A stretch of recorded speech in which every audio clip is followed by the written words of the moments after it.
բոլոր նրանք, ովքեր մասնակցել են պատերազմին 44 օրյա, բոլորը գիտեն, որ մենք դավաճանվեցինք։ Դավաճանվեցինք եւ այս արհավիրքը բերեցին մեր գլխին, մորթելով ու սպանելով բազմաթիվ հայորդիների, մայրերի, քույրերի, երեխաների։ Ցեղասպանեցին, վաճառեցին Արցախը,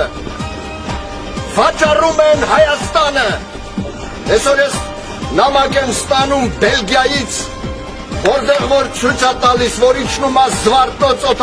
օդանավակայան, նրան SMS է գալիս, որ դու գտնվում ես Թուրքիայի Հանրապետությունում։ Սա է մեր իրականությունը։ Այսօրվա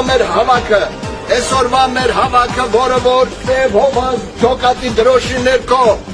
լեգենդար հրամանատար Ռուստամ Գասպարյանը, որ իր որդու հետ կյանքը դրեց, զոհեց, հանուն մեր մայրերի, հանուն մեր քույրերի, մեր սերունդների, նրա նպատակները եւ շատ հազարավոր ընկած տղաների նպատակները մենք պարտավոր ենք կատարելու։ Դա մեր պարտքն է։ Մենք պարտավոր ենք քայլելու դեպի հաղթանակ։ Մենք պարտք ենք մեր նահատակներին, մեր մայրերին, մենք պարտավոր ենք պահելու, պաշտպանելու մեր սերունդներին, հանձնելու իրական Հայաստան։